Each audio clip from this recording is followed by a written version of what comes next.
ബി.ഒ.സി street അഥവാ വ.ഉ.സി തെരുവ്. തമിഴ്നാട്ടിൽ എവിടെ ചെന്നാലും ഈ പേര് കാണാം. തമിഴന്റെ ആത്മാഭിമാനത്തിന്റെ എക്കാലത്തെയും ആൾരൂപമായിരുന്ന വി.ഒ. ചിദംബരപിള്ളയുടെ നാമധേയത്തിലുള്ളതാണ് ഈ തെരുവുകൾ. തമിഴർ ചിദംബരപിള്ളയെ കപ്പലോട്ടിയ തമിഴൻ എന്നാണ് വിളിക്കുക. ബ്രിട്ടീഷ് ഭരണത്തെ വെല്ലുവിളിച്ചുകൊണ്ട് തൂത്തുക്കുടിയിൽ നിന്നും അന്നത്തെ സിലോണിലെ, അതായത് ഇന്നത്തെ ശ്രീലങ്കയിലെ കൊളംബോയിലേക്ക് സ്വദേശി കപ്പൽ സർവീസ് നടത്തുന്നതിന് ചുക്കാൻ പിടിച്ചതിനാലാണ് കപ്പലോട്ടിയ തമിഴൻ എന്ന വിളിപ്പേര് ചിദംബരപിള്ളയ്ക്ക് വന്നു ചേർന്നത്.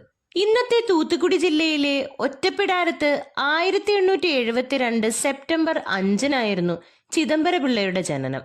ദേശീയ സ്വാതന്ത്ര്യ പ്രസ്ഥാനത്തിന്റെ തീച്ചൂളയിലേക്ക് വന്നതിനെ തുടർന്നാണ് വള്ളിയപ്പൻ ഉലകനാഥൻ ചിദംബരപിള്ള ലോപിച്ച് ബി.ഒ.സി എന്ന വിളിപ്പേരിൽ അറിയപ്പെടാൻ തുടങ്ങിയത്. ഇന്ത്യൻ നാഷണൽ കോൺഗ്രസിന്റെ തീവ്ര നിലപാടുകാരോടായിരുന്നു തുടക്കം മുതൽ ചിദംബരപിള്ളയുടെ ആഭിമുഖ്യം.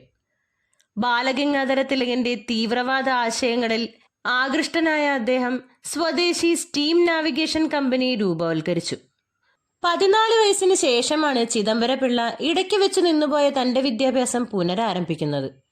സെന്റ് സേവിയേഴ്സ് ഹൈസ്കൂളിലും കാൾവേൽ സ്കൂളിലുമായിട്ടാണ് ചിദംബരം തന്റെ സ്കൂൾ വിദ്യാഭ്യാസം പൂർത്തിയാക്കിയത്. പിതാവിന്റെ ആഗ്രഹപ്രകാരം തൂത്തുക്കുടിയിൽ നിയമപഠനത്തിന് പോകുന്നതിന് മുമ്പുള്ള കാലഘട്ടത്തിൽ ചിദംബരം താലൂക്ക് ഓഫീസിൽ കുറച്ചുകാലം ഗുമസ്തനായി ജോലി ചെയ്തിരുന്നു. 1894 ചിദംബരം പ്ലീഡർഷിപ്പ് പരീക്ഷ പാസ്സാവുകയും ഒരു പ്ലീഡറായി ജോലി നേടുന്നതിനായി തന്റെ ജന്മഗ്രാമത്തിലേക്ക് തിരിച്ചെത്തുകയും ചെയ്തു. ഇക്കാലയളവിലാണ് ചിദംബരം സ്വാമി വിവേകാനന്ദന്റെ ശിഷ്യനായ രാമകൃഷ്ണാനന്ദയെ പരിചയപ്പെടുന്നത്. രാഷ്ട്രത്തിനു വേണ്ടി എന്തെങ്കിലും ചെയ്യൂ എന്ന അദ്ദേഹത്തിന്റെ ഉപദേശമാണ് ദേശീയ പ്രസ്ഥാനവുമായി അടുക്കാൻ ചിദംബരത്തെ പ്രേരിപ്പിച്ചത്. 1900 തുടക്കത്തിൽ ലാലാ ലജ്പത് റായുടെയും തിലകന്റെയും നേതൃത്വത്തിൽ നടന്ന സ്വദേശി പ്രസ്ഥാനം അതിന്റെ ഉച്ചസ്ഥായിയിൽ എത്തി നിൽക്കുന്ന സമയമായിരുന്നു. ഇതിൽ ആകൃഷ്ടനായ ചിദംബരം പിള്ള തിലകന്റെ ശിഷ്യനായി മാറി. സുബ്രഹ്മണ്യം ശിവയുടെയും സുബ്രഹ്മണ്യ ഭാരതിയുടെയും സഹായത്തോടെ സ്വദേശി പ്രസ്ഥാനം ദക്ഷിണ ഭാരതത്തിൽ നയിച്ചത് ചിദംബരപിള്ളയായിരുന്നു. ബംഗാൾ വിഭജനത്തിന് തൊട്ടു പിന്നാലെയാണ് ചിദംബരപിള്ള കോൺഗ്രസിലൂടെ രാഷ്ട്രീയത്തിലേക്ക് പ്രവേശിക്കുന്നത്. 1900 തുടക്കത്തിൽ തുണിമിൽ തൊഴിലാളികൾക്ക് ഉടമകൾ തുച്ഛമായ വേതനമാണ് നൽകിയിരുന്നത്. 1908 ഫെബ്രുവരി 23 കോറൻ മിൽ തൊഴിലാളികളെ അഭിസംബോധന ചെയ്തുകൊണ്ട് ചിദംബരം ഒരു പ്രസംഗം നടത്തുകയുണ്ടായി. 4 ദിവസങ്ങൾക്കു ശേഷം ചിദംബരത്തിന്റെയും സുബ്രഹ്മണ്യ ശിവയുടെയും നേതൃത്വത്തിൽ കോറൽ മിൽ തൊഴിലാളികൾ പണിമുടക്ക് ആരംഭിച്ചു. ആനുപാതികമായ ശമ്പള വർധനവ്, ആഴ്ച അവസാനം അവധി, മറ്റ് ആനുകൂല്യങ്ങൾ എന്നിവയായിരുന്നു സമരാനുകൂലികളുടെ പ്രധാന ആവശ്യങ്ങൾ. ചിദംബരത്തിന്റെ സംഘാടന പ്രവർത്തന മികവുകൊണ്ട് സമരം പെട്ടെന്ന് ജനശ്രദ്ധ പിടിച്ചുപറ്റി. മാർച്ച് 6 ഉടമകൾ തൊഴിലാളികളുടെ ആവശ്യങ്ങൾ അംഗീകരിച്ചുകൊണ്ട് നേതാക്കളെ അറിയിച്ചു. തൊഴിലാളികളുടെ ജോലി സമയം കുറച്ചു, വേതനം വർദ്ധിപ്പിച്ചു, അവധി ഉൾപ്പെടെയുള്ള ആനുകൂല്യങ്ങൾ അനുവദിച്ചു കൊടുത്തു. ഈ ഒരു വിജയത്തോടെ മറ്റ് യൂറോപ്യൻ കമ്പനികളിലെ തൊഴിലാളികളും സമരമാർഗങ്ങളുമായി മുന്നിട്ടിറങ്ങി.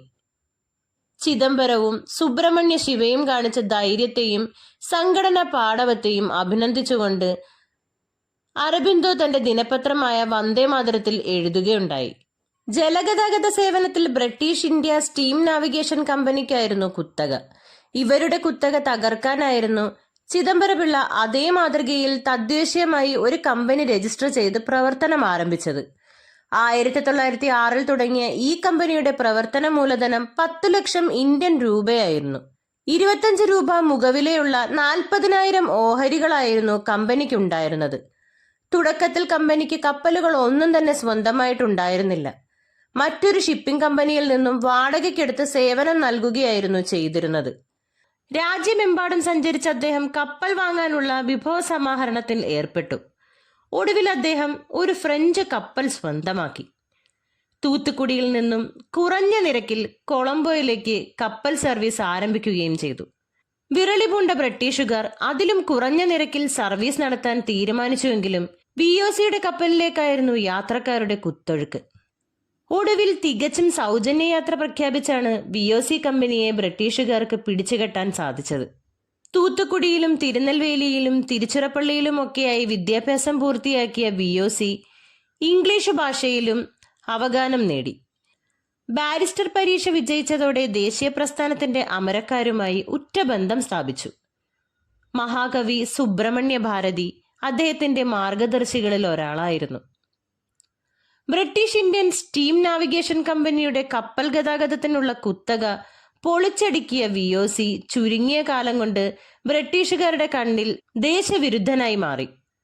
രാജ്യദ്രോഹ കുറ്റം ആരോപിച്ച് അദ്ദേഹത്തിന്റെ ബാരിസ്റ്റർ ലൈസൻസ് പദവി എടുത്തുകളഞ്ഞു. SS ഗാലിയ, SS ലാവോ എന്നീ കപ്പലുകൾ VOC ഇതിനകം സ്വന്തമാക്കിയിരുന്നു.